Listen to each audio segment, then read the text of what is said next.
जय श्री राम। सनातन ज्ञान की गंगा में आप सभी प्रबुद्धजनों का पुनः हार्दिक अभिनंदन है। आज चर्चा का विषय है भूलने की दवाई। जी हाँ, कहीं ऐसी किसी मेडिकल स्टोर पर ऐसी दवा मिलती है जिससे अपने गम को भुलाया जा सके। बड़ा ही मार्मिक चित्रण है। और ये जो बायोग्राफी है, एक दुकानदार, एक दवा विक्रेता की बायोग्राफी है। एक दुकानदार होते हैं, दवा की दुकान के दुकानदार होते हैं, अपनी दवा की दुकान पर बैठ करके और दवा बेचते रहते होते हैं। जिनकी जो ज़रूरतें होती हैं उसके अनुसार दवा देते रहते हैं। एक दिन की बात है, दुकानदार के दुकान पर दवा लेने वालों की काफ़ी भीड़ थी। ग्राहकों को दवा दिए जा रहे थे। दुकान से थोड़ी दूर पेड़ के नीचे एक बुजुर्ग औरत खड़ी थी। 2-3 बार दुकानदार की निगाह उस बुजुर्ग औरत की तरफ गई। गर्मी के दिन थे और गर्मी के दिन में सूर्य तप रहे थे और उस तपते हुए समय में दूर कहीं पतले पेड़ के नीचे वो औरत खड़ी होकर के दुकान के तरफ एक टक लगा करके देख रही थी। दुकानदार की जिज्ञासा कुछ बढ़ गई और जैसे ही थोड़ी भीड़ कम हुई, दुकान का काउंटर, जो दुकान में लड़का काम कर रहा था, उसके हाथ सौंप कर गए और ये दुकानदार उस महिला के पास पहुंच गए और उन्होंने बोला, माताजी, मैं बहुत देर से देख रहा हूं कि आप यहाँ पर खड़ी हैं, दुकान के तरफ देख करके खड़ी हैं। आप बताइए आपकी क्या समस्या है, मैं आपके लिए क्या कर सकता हूँ। माताजी सुनने के बाद से पहले तो वो इनके सवाल सुन करके कुछ सकपका सी जाती हैं, सहम सी जाती हैं और फिर धीरे धीरे वो बताती हैं। बता रही हैं, माताजी बेटा, काफ़ी दिन हो गए, मेरे 2 बेटे हैं।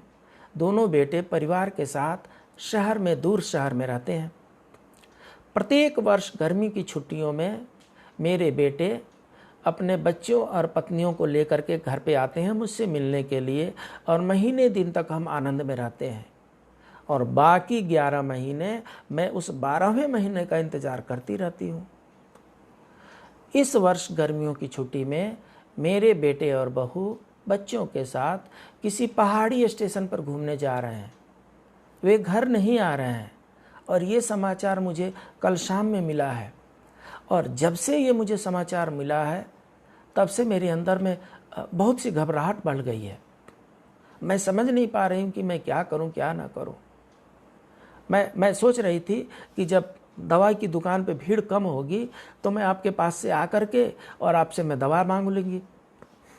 पुनः दुकानदार पूछते हैं, हाँ माँ जी, आप बताइए आपको किस दवा की ज़रूरत है, बताइए मैं अभी ला करके देता हूँ। माता जी जिस दवा को मांग रही हैं वो सुन करके आपका भी दिमाग चक्कर हो जाएगा।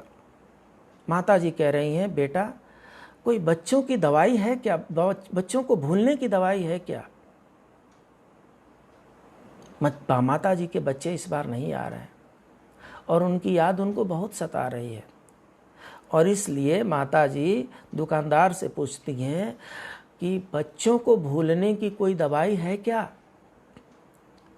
अगर है तो ला करके दे दे बेटा, भगवान तुम्हारा भला करेगा। इसके आगे के शब्द सुनने के लिए उस दुकानदार के पास हिम्मत न बची थी, उनके कान सुन्न हो गए थे। इसके पहले कि माताजी के बातों का कुछ जवाब दे पाते, दुकानदार चुपचाप अपनी दुकान के तरफ लौट आए, क्योंकि उस बुजुर्ग महिला को जिस दवा की ज़रूरत थी वो दवा दुनिया के किसी मेडिकल स्टोर में नहीं मिलती है। उस माँ के दवा तो उसके 2 बेटे और उनकी पत्नी और उनके बच्चे हैं, जो इस बार किसी हिल स्टेशन पे गर्मी की छुट्टियां मनाने जा रहे हैं। अब ये जो दुकानदार है, ये काउंटर के पीछे खड़े हैं, सहमे सहमे से खड़े हैं और उस माता जी से नजरें मिलाने की इनकी हिम्मत तक नहीं हो रही है।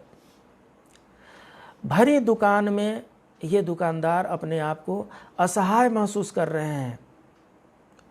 अब जब भी ये दुकानदार की अपनी कल्पना है कि अब जब भी शहर में ये सुनाई पड़ता है कि इस बार गर्मी की छुट्टियां हो रही हैं और गर्मी की छुट्टियों में ये अमुक जोड़ी गांव न जा कर के किसी हिल स्टेशन पे, किसी पहाड़ पर छुट्टियां मनाने जा रहे होते हैं, तो उस समय पेड़ के नीचे खड़ी वो माता जी की अंदर की वेदना हमें कचोटने लगती है। इसलिए आप सभी से आग्रह है कि गर्मी की छुट्टियों में अगर आप हर बार अपने माता पिता के पास जाते हैं, उनके पास जाइए, उनका दिल न दुखाइए, क्योंकि उनके मर्ज का इलाज सिर्फ आप ही के पास है। उनके मर्ज का दवा दुनिया के किसी भी मेडिकल स्टोर में नहीं मिलता है। हिल स्टेशन बहुत आते जाते रहेंगे, लेकिन माता पिता के आशीर्वाद, माता पिता के स्नेह हमेशा नहीं मिलेंगे। इसलिए जब तक वो हैं तब तक अपनी जो कुछ भी छुट्टियां हैं, गर्मी की छुट्टियां हैं, जिसको आपने एक रेगुलर रूटीन बना लिया है, उसमें जाइए और जा कर के अपने माता पिता से मिलिए, ताकि उनको भूलने की दवा दुकान पर ढूंढने की ज़रूरत न पड़े। जिस दिन उनको दुकान पर जा कर के अपने बच्चों को भूलने की दवाई ढूंढने की ज़रूरत पड़ जाए, समझ लीजिए कि आपसे कुछ गलती हो रही है।